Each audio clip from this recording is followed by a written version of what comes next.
이직을 해야 할까 말아야 할까? 연락을 끊어야 할까? 한 번 더 참아볼까? 옷장 앞을 서성이다 지각한 경험. 배달 앱 켜놓고 고르는 데만 1시간 이상. 결정장애가 심각한 수준이라면 대부분 이런 고민들을 해봤을 거예요. 더 심각한 사람들은 결정 하나를 못 내려서 일주일, 한 달 이상 미루기도 하죠. 결정장애. 사실 이건 단순한 성격 문제가 아니라 삶의 주도권을 스스로 내려놓는 겁니다.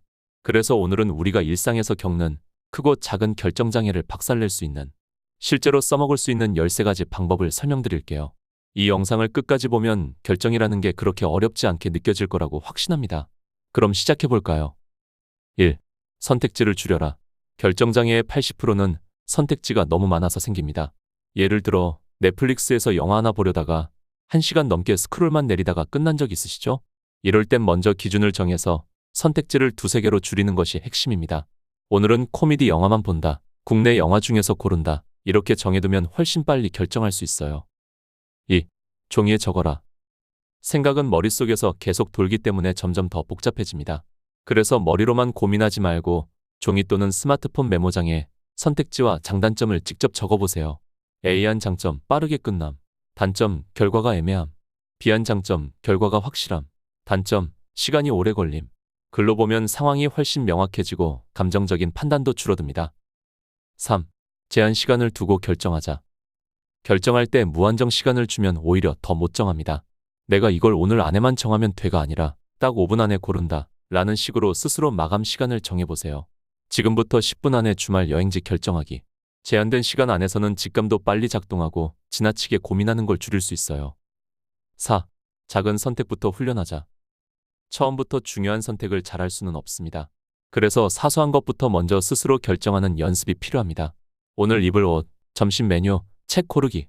이런 간단한 선택을 남에게 미루지 않고 직접 정하는 습관이 점점 더 큰 결정에도 영향을 줍니다.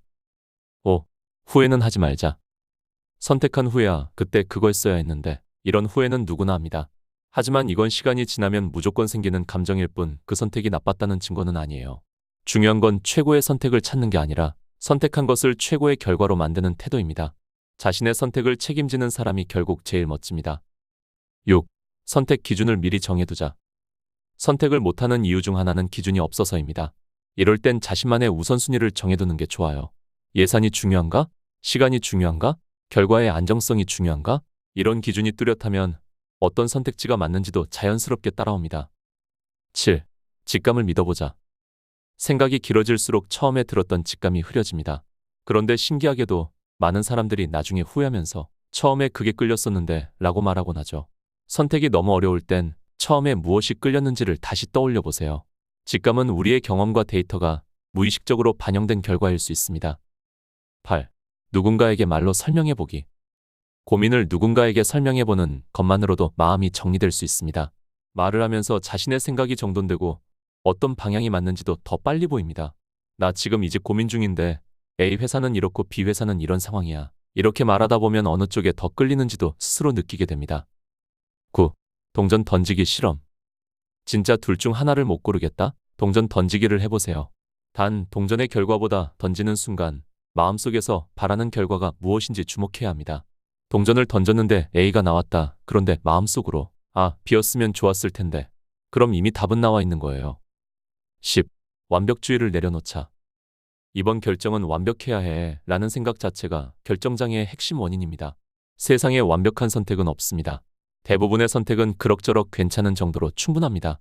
그 충분히 괜찮은 선택들이 모여서 결국 좋은 삶을 만듭니다. 완벽을 추구하지 말고 실행 가능한 최선을 찾으세요. 11. 왜 이걸 선택했는지 스스로 설명해보기. 선택 후에 마음이 흔들릴 수 있으니 선택한 이유를 스스로에게 한 문장으로 설명해보세요. 나는 A 회사를 선택했다. 왜냐하면 내가 원하는 성장 기회를 가장 잘 제공해주기 때문이다. 이런 문장을 써놓으면 나중에 선택이 흔들려도 중심을 잡을 수 있습니다. 12. 정보는 적당히만 수집하기. 정보를 많이 모은다고 해서 더 나은 선택을 할 수 있는 건 아닙니다. 오히려 너무 많은 정보는 혼란을 가중시키고 결정 시점을 늦춰요. 후기 3개만 보고 판단한다. 30분만 조사하고 고른다. 정보 수집에도 마감 시간을 정해두세요. 선택은 정보가 충분할 때가 아니라 충분하다고 느낄 때 하는 겁니다. 13. 행동이 최고의 결정이다. 모든 걸 다 해봤는데도 여전히 고민된다면 그냥 움직이세요.